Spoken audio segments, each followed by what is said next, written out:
इतवार को सोचा था पर मेहमान आ गए तो उन्हीं में व्यस्त होना पड़ा। आज भी छुट्टी है और नाश्ता भी पकौड़ियों का भरपेट हो चुका है। खाना आराम से बनेगा। रसोई का हर कोना उसने रगड़ रगड़ कर अच्छी तरह चमकाया। फिर रेकों पर साफ अखबार प्लास्टिक बिछाया।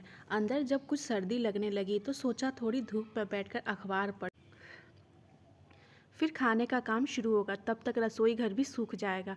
अखबार लेकर शीला छत पर अभी आई ही थी कि पति विनोद की आवाज़ सुनाई दी। अरे भाई, कहाँ हो? आज खाना नहीं बनेगा क्या?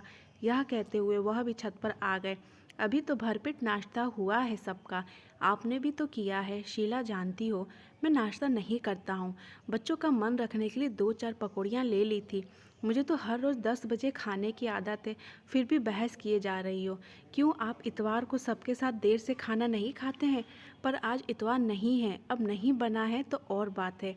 मुझे तो पहले ही पता था कि आजकल तुम्हारी हर काम को टालने की आदत हो गई है। अब यह समय अखबार पढ़ने का है या घर के काम का? दूसरी औरतों को देखा है, नौकरी भी करती है और घर भी कितनी कुशलता से संभालती है। यहाँ तो बच्चे भी बड़े हुए हैं, काम करने को नौकरानी है, फिर भी हर काम देरी से होता है। विनोद के ऊंचे होते स्वर के साथ शीला का मूड बिगड़ता चला गया। शीला अखबार वहीं पटक कर नीचे रसोई घर में गई। उबले आलू रखे थे, वे छौंक दिए और फटाफट आटा गूंदकर पराठे बना दिए।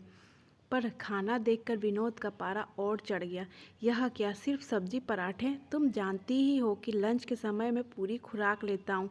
जब नाश्ता बंद कर दिया है तो खाना तो कम से कम ढंग का होना चाहिए। पता नहीं तुम्हें क्या हो गया है। सारे उलझुल कामों के लिए तुम्हारे पास समय है, बस मेरे लिए नहीं। गुस्से में विनोद ने थाली सरका दी थी। शीला का मन हुआ कि वह भी फट पड़े। एक तो दिन भर काम में जुटे रहो, उस पर फटकार भी सुनो। आखिर कसूर क्या था? रसोई की सफाई ही तो की थी। चाय नाश्ता खाना, घर की संभाल, बच्चों की देखरेख में उसने ज़िंदगी गुजार दी, पर किसी को संतोष नहीं। बच्चों को लगता है माँ आधुनिक स्मार्ट नहीं है जैसी औरों की मम्मी है। विनोद को तो अब नौकरी पेशा औरतें अच्छी लगनी ही लगी है। 4 पैसे जो कमा कर लाती हैं, घर गृहस्थी संभालने वाली तो इनकी नज़रों में गंवार ही हैं। विनोद तो बाहर निकल गए थे, पर शीला ने बेमन से पूरा खाना बनाया। सुबह भी तब तक सहेली के घर से आ गई थी और शुभम कोचिंग से। दोनों को खाना खिलाकर वह अपने कमरे में आ गई और दिन तो शीला काम पूरा करने के बाद टीवी देखती, अधबुना स्वेटर पूरा करती या कोई पत्रिका पढ़ती।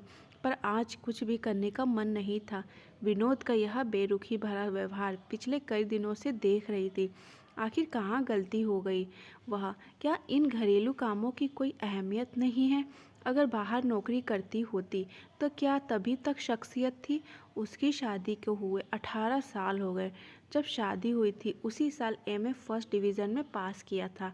चाहती तो तभी नौकरी कर सकती थी, इच्छा भी थी। पर उस समय तो ससुराल वालों को नौकरी करती हुई बहू पसंद नहीं थी। विनोद भी तब यही कहते थे कि बच्चों को अच्छे संस्कार दो, उनकी पढ़ाई में मदद करो, घर संभालो, यही बहुत है। मेरे लिए उसने सब कुछ तो उन्हीं की इच्छा अनुसार किया था। देवर की शादी हो गई, देवरानी आ गई, तब भी सास ससुर उसी के पास रहे। बड़ी बहू हम लोगों का जितना ध्यान रखती है, छोटी नहीं रख पाती।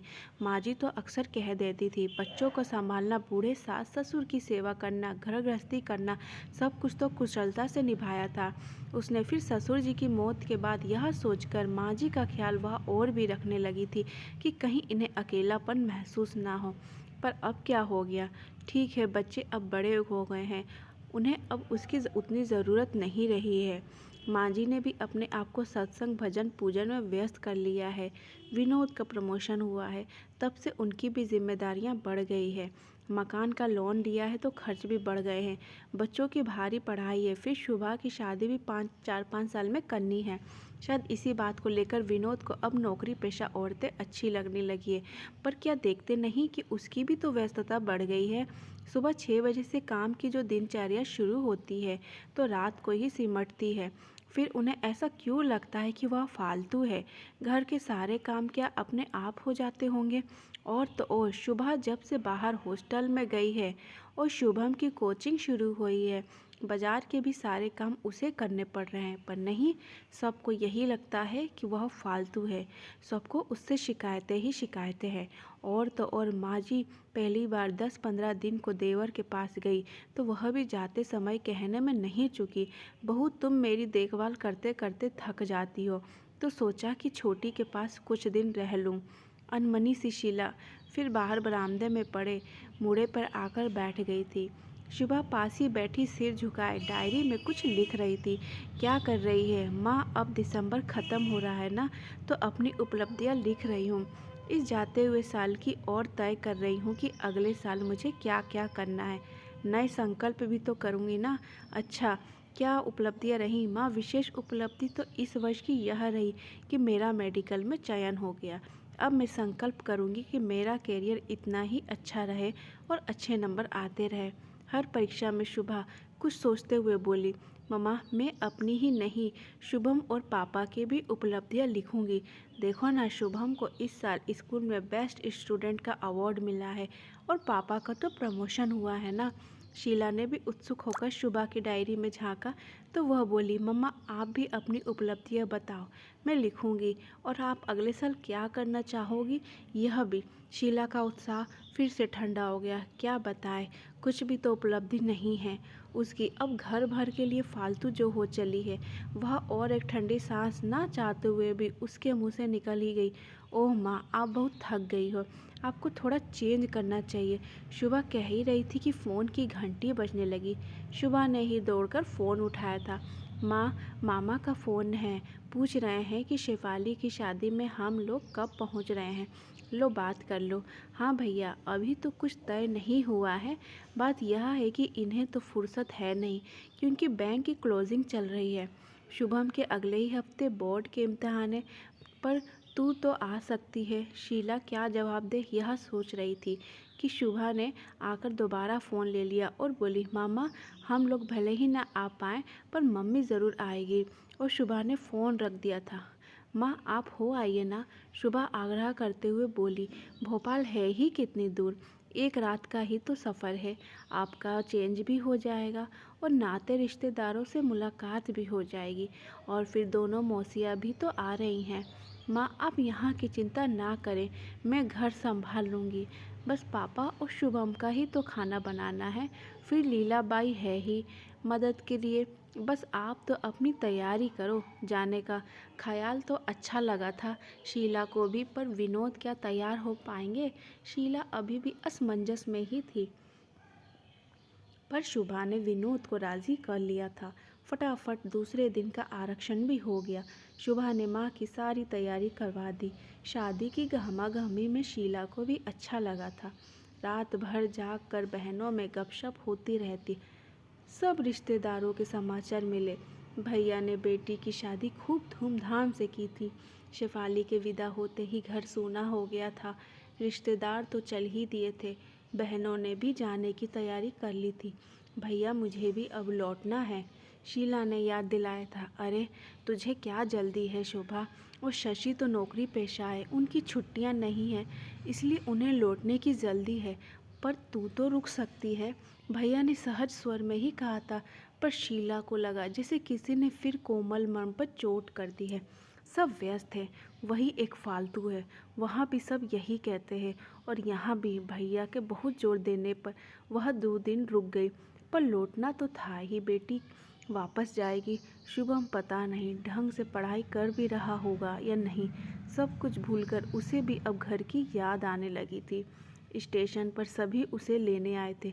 माँ बस दादी नहीं आ पाई आपको लेने, क्योंकि वह अभी यहाँ नहीं है। पर उनके 2 फ़ोन आ गए हैं और वे जल्दी ही वापस आ रही हैं।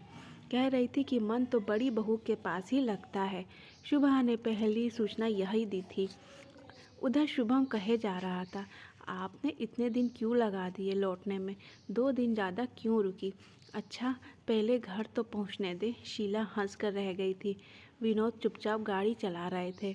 घर पहुंचते ही शुभा गरम चाय ले आई थी। शीला ने कमरे को देखा तो काफ़ी कुछ अस्त व्यस्त सा लगा।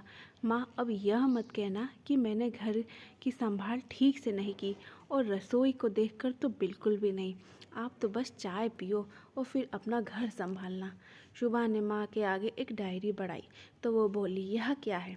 माँ, आप तो अपनी इस साल की उपलब्धियाँ बता नहीं पाई थी, पर पापा ने खुद ही आपकी तरफ से यह डायरी पूरी कर दी।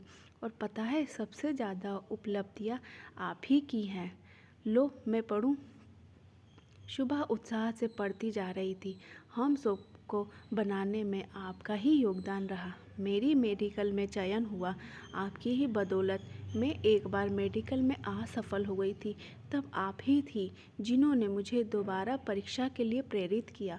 और शुभम को स्कूल के बेस्ट स्टूडेंट का अवार्ड मिलना आपकी ही क्रेडिट है।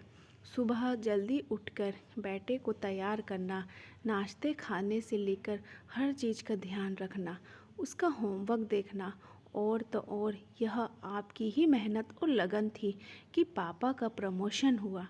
पापा कह रहे थे, जब कभी ऑफिस में किसी कारण से उन्हें लौटने में देर हो जाती तो आपने कभी शिकायत नहीं की, बल्कि उनकी गैर मौजूदगी में दादी को डॉक्टर के पास तक आप ही लेकर जाती रहीं। बस बस, अब बस कर शीला ने शुभा को टोका था। उधर विनोद मंद मंद मुस्कुरा रहे थे। अब नया संकल्प हम सब लोगों का यह है कि तुम इसी तरह हम सबका ध्यान रखती रहो। विनोद के कहते ही सब हंस पड़े थे।